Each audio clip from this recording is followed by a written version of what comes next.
Et si la reconnaissance de qui nous sommes nous permettait de reconnaître les autres? Bonjour à tous. Ce thème est vraiment fondamental. Comment être soi-même et dans le même temps prendre en compte les autres? Ce questionnement est très présent, que ce soit au niveau spirituel, religieux ou encore philosophique. Certaines approches mettent en avant l'oubli de soi, avec la notion de sacrifice, et nous incitent à porter notre attention sur les besoins et les attentes des autres. Tout cela afin de devenir une bonne personne et peut-être d'aller au paradis.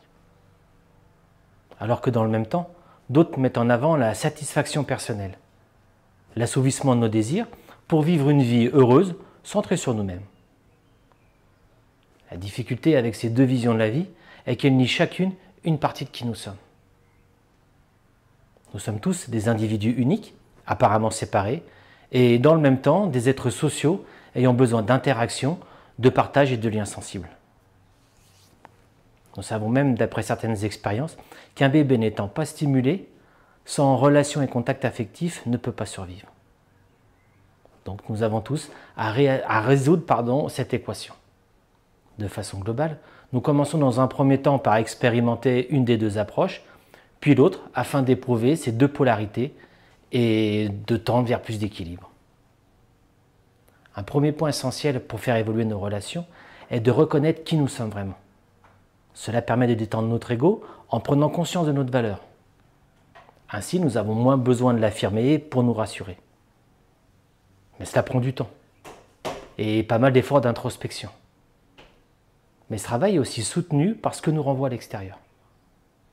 Et là, plutôt que voir l'extérieur comme un problème, quand il nous renvoie des choses désagréables, nous pouvons nous appuyer dessus pour conscientiser certaines énergies à l'œuvre en nous. Par exemple, des personnes trop autoritaires pourront être confrontées et victimes de formes d'autorité abusive. Mais là, ce sera l'occasion pour elles de prendre conscience de l'impact d'une autorité mal dirigée. C'est la meilleure façon d'être enseigné. Plutôt que la morale fluctuante en fonction des époques et des lieux, c'est l'expérience directe qui fait office de leçon. La difficulté avec ces grilles d'analyse et son concept de l'effet miroir est notre résistance égotique à voir notre part de responsabilité et à avoir une lecture symbolique de l'événement pour pouvoir en tirer l'enseignement. Aussi, on peut entendre souvent à notre époque « Il n'y a pas de hasard, c'est le karma ». Mais ce n'est pas suffisant. Si l'on considère que ce qui nous arrive a une raison, cela ne doit pas nous rendre fatalistes, mais plutôt nous inciter à rechercher les causes, ou du moins la part qui nous incombe. Avec ce regard, la séparation claire entre moi et les autres s'atténue. Nous nous faisons écho en permanence et sommes les reflets les uns des autres. À ce moment-là de notre cheminement philosophique et spirituel, la question est de savoir si nous devons lutter contre les aspects qui nous dérangent, aussi bien en nous qu'à l'extérieur, ou alors si nous devons soutenir les aspects qui nous semblent bons pour l'ensemble. Pour ma part, je crois que l'aspect lutte a déjà été bien expérimenté par l'humanité, et je m'inclus bien volontiers dedans. Mais les résultats ne sont pas bien probants. La lutte engendre la lutte, et tout ce que nous combattons se renforce. Il peut être temps de soutenir le bon cherchant à émerger, tout en étant vigilant aux aspects diviseurs que nous portons tous.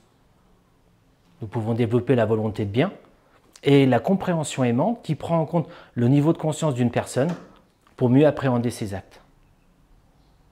Nous ne réagissons pas de la même manière aux bêtises si elles sont faites par un enfant ou un adolescent. Et en tant que parents ou accompagnants, nous adaptons notre pédagogie pour faire comprendre l'erreur. Et l'erreur est indispensable à l'apprentissage. Mais pour les adultes, nous ne faisons plus de distinction. Certes, les différences sont moins visibles, mais pour autant tout aussi réelles. On a tous croisé des personnes de 50 ans se comportant comme des ados irresponsables et aussi de jeunes adultes pleins de maturité, prêts à assumer leurs responsabilités. La conscience, l'âge de conscience n'est pas toujours en correspondance avec l'âge physique. Sinon, une autre chose très importante est l'équilibre des échanges. Il faut aussi bien savoir donner que recevoir. Les deux sont indispensables. Après, en fonction de notre nature ou de notre éducation, nous aurons toujours plus de facilité avec l'un ou l'autre. Et c'est pourquoi nous devons être vigilants. Par exemple, j'ai un ami qui est toujours présent pour ses proches, Au moins coup de fil, il est là en soutien. Par contre, quand lui ne va pas bien, il disparaît, ne donne plus de nouvelles et surtout ne demande aucune aide. Un jour, on a eu une petite discussion à ce sujet et je lui ai expliqué qu'il empêchait ses proches de lui renvoyer l'ascenseur. Et c'est pas OK.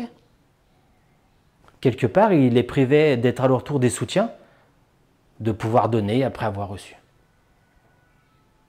Un autre exemple, certaines personnes aiment faire des cadeaux ou des compliments sincères, mais dans le même temps, des difficultés à en recevoir. Parfois, donner est plus satisfaisant que de recevoir, mais ce n'est pas ce qu'on voit à l'extérieur. Ça semble plus désintéressé, même si ce n'est pas toujours le cas. Ces échanges sont l'expression de la circulation d'énergie entre deux personnes. Et là, nous pouvons observer si c'est équilibré et bénéfique pour les deux.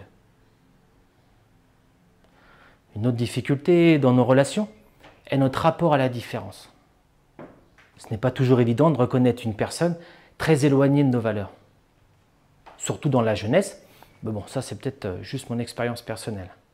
Pour certains, c'est plutôt en vieillissant que ça se complique. Dans tous les cas, il y a toujours des points de friction.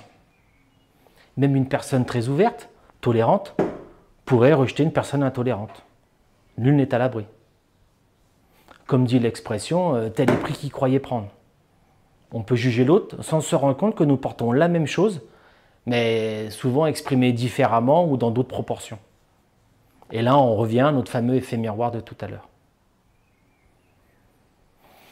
Pour faire évoluer donc notre rapport aux autres, il peut être bon de se rappeler que chacun joue son rôle et apporte sa contribution à l'ensemble, même si dans un premier temps, ça peut être avec maladresse. Nous avons tous à développer notre capacité d'aimer, mais ce ne peut être qu'un choix personnel, pour tendre vers un vécu d'amour inclusif, reconnaissant la richesse de la diversité. Pour éclaircir cette notion d'amour inclusif, nous allons faire dans les grandes lignes un récapitulatif des différentes étapes du développement de l'amour. Dans un premier temps, il y a une forme d'amour instinctif, en lien avec la dépendance et l'appartenance. C'est là une question de survie. C'est l'amour du petit bébé envers ses parents ou les personnes qui prennent soin de lui. C'est aussi à l'œuvre, si on découvre un petit animal orphelin, le lien se crée immédiatement. Quant au sentiment d'appartenance, à un groupe, à une famille ou tout collectif, nous permet de nous sentir en sécurité. Après, il y a l'amour affectif, en lien avec l'ego ou la personnalité. On aime l'autre pour ce qu'il nous apporte, même si c'est inconscient pour beaucoup d'entre nous. Ce qui pousse à vouloir posséder l'objet de notre désir. Ça commence dans l'enfance avec mon jouet, puis plus tard mes copains, et ça peut persister dans les relations amoureuses. L'amour-passion, lui, nous dynamise dans un premier temps, mais le risque de se perdre est très présent. De plus, bien souvent, l'objet de notre passion est déformé par nos illusions ou nos projections. Et un jour, on est déçu et là, on défusionne. Ensuite, avec le développement du contact avec l'âme, l'amour reconnaissance se révèle. Là, nous aimons la personne pour qui elle est vraiment, et non pour ce qu'elle peut nous apporter. C'est vraiment la forme d'amour que nous devons découvrir et déployer dans notre société. Et nous y reviendrons juste après. Pour finir, l'amour inclusif, qui n'est encore que très peu répandu, est la capacité à intégrer dans notre conscience des ensembles toujours plus grands, tout en restant conscient de nous-mêmes. L'interrelation est l'évidence et la séparation reconnue comme une illusion. Pour revenir à l'amour reconnaissance, c'est la découverte de l'autre en moi, l'âme, qui m'aide à reconnaître l'essentiel chez l'autre. C'est un bon moyen pour discerner entre le ressenti émotionnel et celui de l'âme. L'émotionnel, c'est notre sensibilité plus le moi, ce que ça nous fait. Et là, nous sommes au centre de l'expérience. Par exemple, lors d'un décès, la tristesse ressentie peut venir plus de notre perte personnelle que de l'épreuve que vient traverser notre proche. L'amour avec un grand A, basé sur l'âme, est notre sensibilité plus l'ensemble. Le point focal n'est plus nous. Il y a un décentrage tout en ayant un fort vécu. Et là, dans le cas d'un décès, nous pouvons ressentir de la joie, en lien avec la libération de l'âme de notre proche, et notre tristesse est relayée à un second plan. Une autre manifestation du contact avec l'âme est la possibilité de voir la beauté chez l'autre au-delà du physique. On peut voir chez certaines personnes âgées, malgré le poids des années, une beauté qui émane de leur regard et vraiment qui les fait rayonner. Aussi, comme autre exemple, j'ai été frappé par le film Human de Yann Arthus Bertrand, où la sincérité et l'ouverture du cœur des personnes filmées les rendaient belles et touchantes, malgré la rudesse de leurs traits en lien avec leurs histoires de vie et pour certains les actes qu'ils avaient commis. Une clé pour développer de justes relations est l'ouverture du cœur, mais détachée de l'émotionnel, qui lui nous fait surréagir et garder notre attention focalisée sur nous. Dans les écrits d'Alice Bailey, il est dit que l'amour est pure raison. Oui, c'est toujours étonnant la première fois qu'on l'entend. Mais là, on ne parle pas d'une raison moralisatrice ou rationnelle matérialiste comme dans certaines philosophies, mais de la capacité à conscientiser ce qui nous unit, qui permet de comprendre et de ressentir le vécu de l'autre, même si on ne cautionne pas ses actes. C'est passer de l'amour appréciatif à un amour inconditionnel, reconnaissant l'autre là où il en est. C'est le fameux « aimez-vous les uns les autres comme je vous ai aimé » de Jésus. Il ne parlait pas de tous s'apprécier, mais de reconnaître que chacun est un rouage dans cette grande expérience et que nous sommes tous partis de l'unité humanité. Cette possibilité de reconnaître l'autre lui permet de ne plus avoir besoin d'en faire trop pour être vu et pris en compte. Et là, les rapports peuvent s'harmoniser et gagner en profondeur. Très souvent, lors d'un comportement nocif, c'est un mal-être, un manque de reconnaissance qui en est à l'origine. Ce qui ne justifie en rien ces actes, mais qui peut laisser entrevoir d'autres pistes de travail pour éviter leur reproduction. Apporter du soin, de l'écoute comme dans la communication non violente, tout en gardant un cadre clair, des repères sûrs permettent une qualité d'échange, favorisant les remises en question et la compréhension. Les règles justes pour l'ensemble, propices au développement de chacun, peuvent être alors mieux acceptées et intégrées. Pour finir, nous sommes tous des individus uniques, mais nous faisons partie d'organismes plus grands.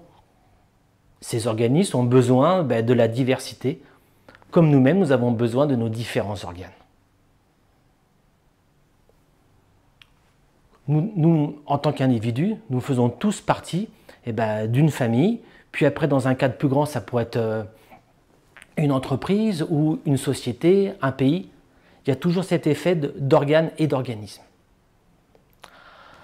Alors, soutenons-nous, apprenons à nous reconnaître les uns les autres. Soyons curieux de nos différences et de ce qu'elles peuvent apporter au plus grand nombre. Aussi, surveillons notre tendance à la concurrence. Et plutôt nourrissons notre vision de la complémentarité, de l'unité et donc de l'amour. Voilà, la vidéo touche à sa fin.